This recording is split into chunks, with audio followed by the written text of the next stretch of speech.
જય માતાજી. આજે ભીંડાની કઢી બનાવવાની છે. તો એ પણ બધા બનાવતા હોય, પણ બધાની રીત અલગ હોય છે. તો આપણે પહેલાં ભીંડા ધોઈને મેં સાફ કરી લીધા છે અને એને બધા સમારી લઈએ. લગભગ શું કરતા હોય કે શાક વઘારી દે અને છાશની અંદર ચણાનો લોટ નાખી અને એ શાકની અંદર નાખી દેતા હોય છે. જ્યારે હું બંને અલગ અલગ કરું છું. તો આજે હું મારી રીત તમને બતાવું કે કેવી રીતે બનાવું છું.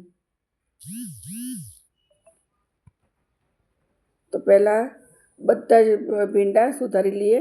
હું ગોલ રાખું છું, ઘણા લાંબી ચીર પણ કરતા હોય છે, બધાની પસંદગી ઉપર છે અલગ અલગ. તો બધા જ ભીંડા મેં આ રીતે સુધારી લીધા છે અને હવે એને વઘાર કરી લઈએ. તેલ મૂકી દેવાનું, તેલ થોડુંક વધારે જ મૂકશું.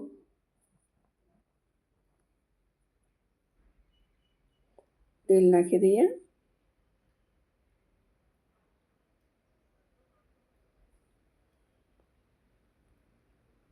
અને હવે એની અંદર આપણે રાઈ અને જીરું નાખવાનું.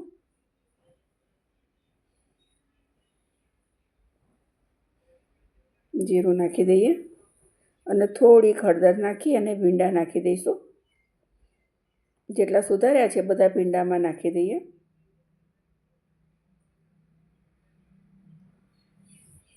અને કઢીમાં પણ નાખવાનું છે, એટલે બધા મસાલા આમ પડે આમાં એ રીતે નાખીશું.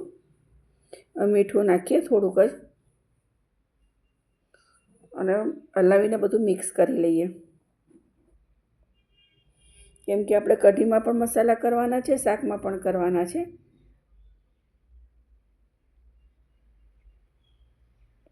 બસ આને ઢાંકવાનું તો હોય નહીં, ભીંડાનું શાક એટલે ધીમા તાપે થવા દઈએ. અને કૂણા ભીંડા છે એટલે બહુ વાર નહીં લાગે. તો ખાટી છાશ લીધી છે, એની અંદર મીઠું, મરચું, હળદર અને ધાણા જીરું નાખી દીધું છે અને થોડો ચણાનો લોટ નાખી દઈએ. કેમ કે શાક, કોઈ પણ શાકની તમે કઢી કરતા હોય ત્યારે થોડી જાડી જ રાખવાની હોય, એટલે એ પ્રમાણે લોટ લેવાનો.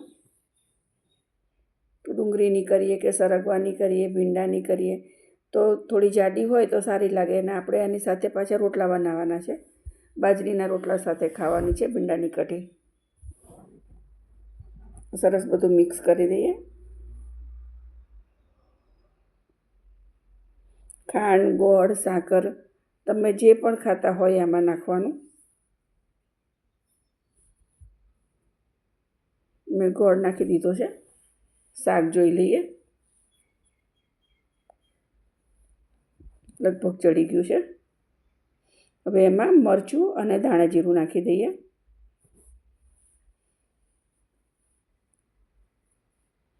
મિક્સ કરી લઈએ સરસ.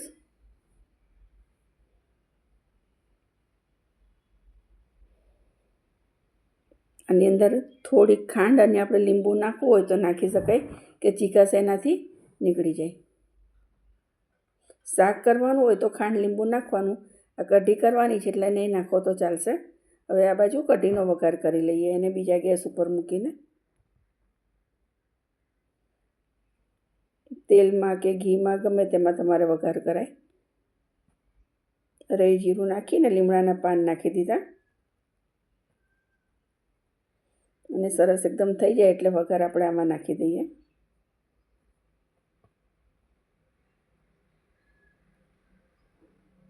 બધું સરસ મિક્સ કરી લઈશું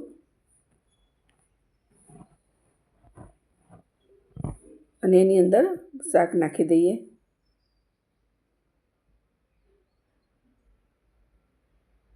મિક્સ કરી લઈશું પછી સરસ. થોડી અંદર છાશ નાખી અને લઈ લઈશું બધો મસાલો.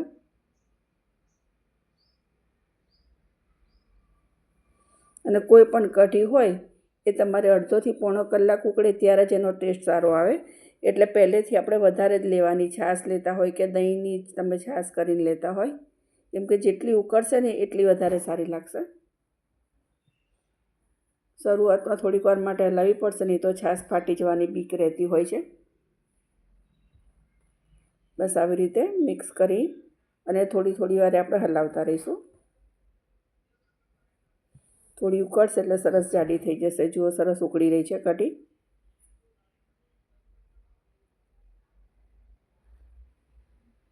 જેમ ઉકળશે એમ થોડી જાડી થશે ને પહેલેથી આપણે લોટ થોડોક વધારે જ નાખવાનો જાડી કરવા માટે.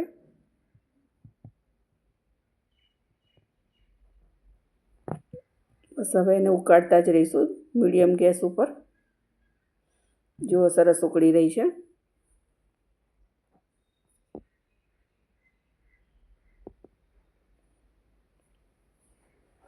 થોડી થોડી વારે હલાવતા પણ રહીશું.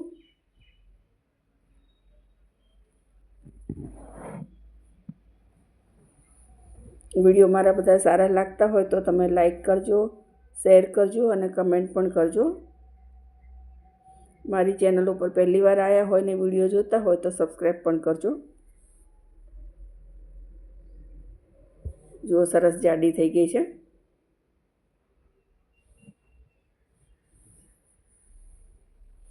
અને લસણવાળું મરચું પણ કરી લીધું છે કે કોઈને ઉપર આપણે નાખવું હોય તો નાખી શકાય. તો તૈયાર છે આપણી ભીંડાની કઢી. મળીએ બીજા વિડીયોમાં. જય માતાજી.